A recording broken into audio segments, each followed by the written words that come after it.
एक बार जंगल में एक प्यारा सा पैंडा रहता था। उसका नाम था पिंगू। पिंगू बहुत ही शर्मीला और प्यारा था। वह हमेशा अकेले ही रहता था और अपना सारा समय बांस खाकर और सोकर बिताता था। एक दिन पिंगू को जंगल में भटकते हुए एक छोटा सा कछुआ मिला। कछुआ का नाम था टॉमी। टॉमी बहुत ही अकेला और उदास था। वह अपने परिवार को ढूंढ रहा था। पिंगू ने टॉमी को अपने साथ रहने के लिए कहा। टॉमी बहुत खुश हुआ और वह पिंगू के साथ रहने लगा। दोनों बहुत अच्छे दोस्त बन गए।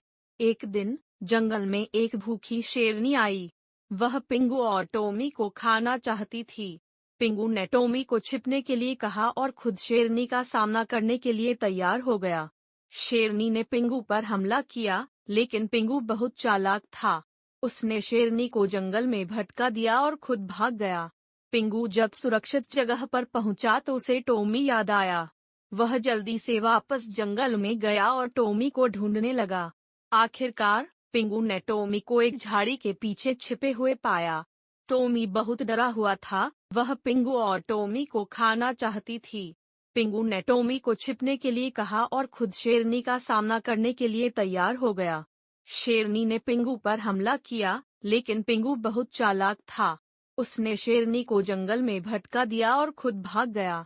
पिंगू जब सुरक्षित जगह पर पहुंचा तो उसे टॉमी याद आया। वह जल्दी से वापस जंगल में गया और टॉमी को ढूंढने लगा। आखिरकार पिंगू ने टॉमी को एक झाड़ी के पीछे छिपे हुए पाया।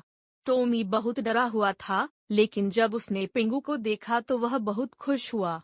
पिंगू और टॉमी फिर से एक साथ हो गए और वे कभी भी अलग नहीं हुए। वे हमेशा भाग गया। पिंगू जब सुरक्षित जगह पर पहुंचा तो उसे टॉमी याद आया। वह जल्दी से वापस जंगल में गया और टॉमी को ढूंढने लगा। आखिरकार पिंगू ने टॉमी को एक झाड़ी के पीछे छिपे हुए पाया।